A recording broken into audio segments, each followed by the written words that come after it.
Hello भाई साहब, देखिए मेरा बेटा सरकारी नौकर है और उसे ना सरकार की तरफ से गाड़ी भी मिली हुई है। मुझे अपने बेटे के लिए सुंदर से सुंदर बहू चाहिए। जी बहन जी, एक लड़की है मेरी नज़रों में।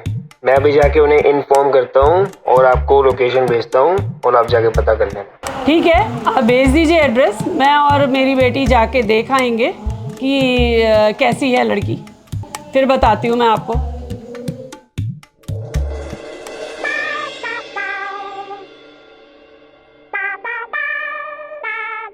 कितना टाइम हो गया, आई नहीं अभी तक। कितना टाइम लगा दिया।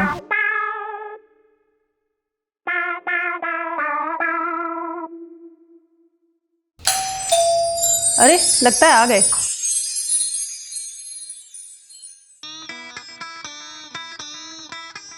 आइए आइए। नमस्ते बहन जी। नमस्ते बेटा। नमस्ते, कैसे हैं आप? बढ़िया, आप कैसे हैं? बढ़िया। आइए आइए बैठिए।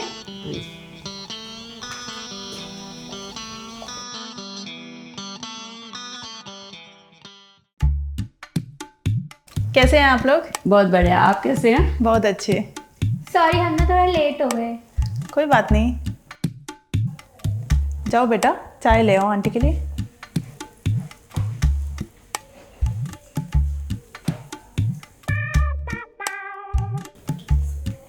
हाँ, मुझे भी सुंदर लगी है।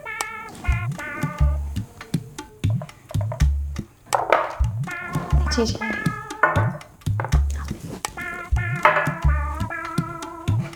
तो मम्मी, क्या नाम है बेटा तुम्हारा? जी मेरा नाम रेनू है। देखो रेनू बेटा, मेरा बेटा ना सरकारी नौकर है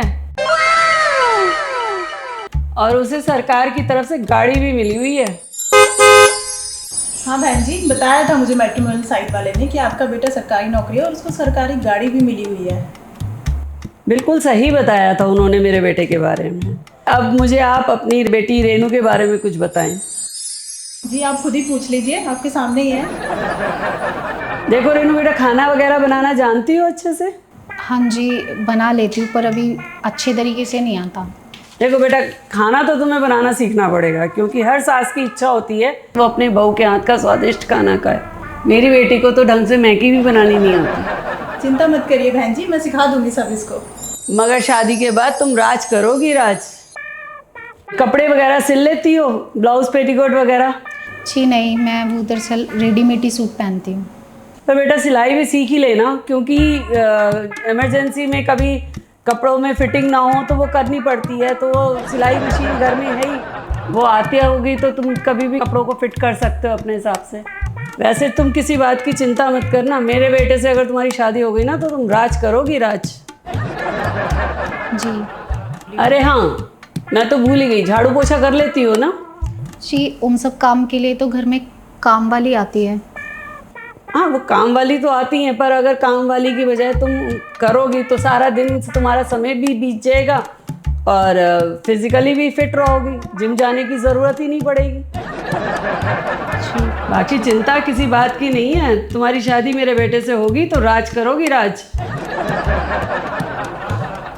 अरे माँ, सब कुछ आप ही पूछोगी या मुझे भी कुछ पूछने दोगी? हाँ बेटा, तुम भी कुछ पूछ लो, तुम्हारे भाई की शादी का मामला है।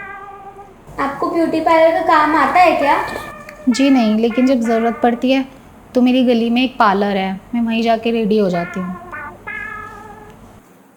अरे तो ब्यूटी पार्लर में काम ही क्या है, सीख लो ना।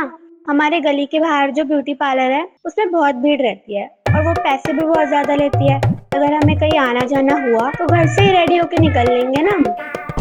हाँ, मुझे लगता है कि इन सब कामों के साथ साथ ना मैं जूते चप्पल बनाने का भी काम सीख लेती हूँ, क्योंकि फिर उसके बाद तो मुझे आपके घर में राज ही करना है। लगता है बेटी तुम मेरी बात का बुरा मान गई, लेकिन मेरा बेटा सरकारी नौकर है, उसके लिए बहू लाऊंगी तो ठोक बजा कर ही लाऊंगी ना। आपका लड़का सरकारी नौकर है, लेकिन है किस डिपार्टमेंट में, मुझे ये तो बताइए। आंटी जी, मैं उससे एक बार मिलना चाहती हूँ। मिलो मिलो, ज़रूर मिलो बेटा। उसकी ड्यूटी तुम्हारे एरिया में ही लगी है, मैं उसे अभी फ़ोन करके बुला लेती हूँ। हाँ बेटा अमन, हमें तो लड़की पसंद है पर वो तुमसे मिलने को कह रही है। बेटा मैं ना तुम्हें एड्रेस और लोकेशन भेज रही हूँ, तुम फटाफट 2 मिनट में यहाँ आ जाओ। 5 मिनट में आ रहे हैं, पास में ही है क्या? ज़्यादा पास नहीं है पर 5 मिनट में आ जाएगा।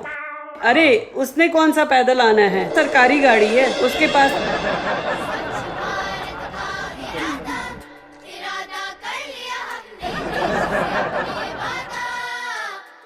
अरे लगता है भैया आ गए।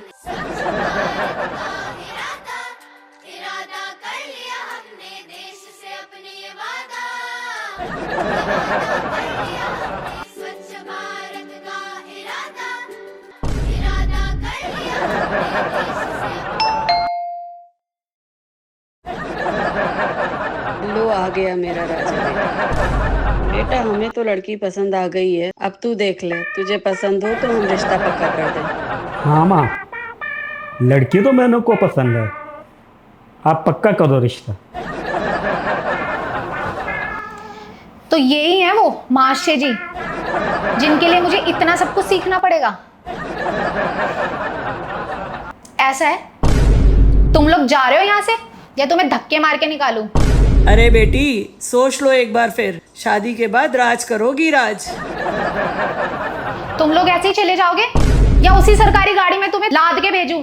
निकलो यहाँ से, भागो यहाँ से। चल बेटा चल, ये तो बहुत जुबान चलाती है, चल। चलो माँ।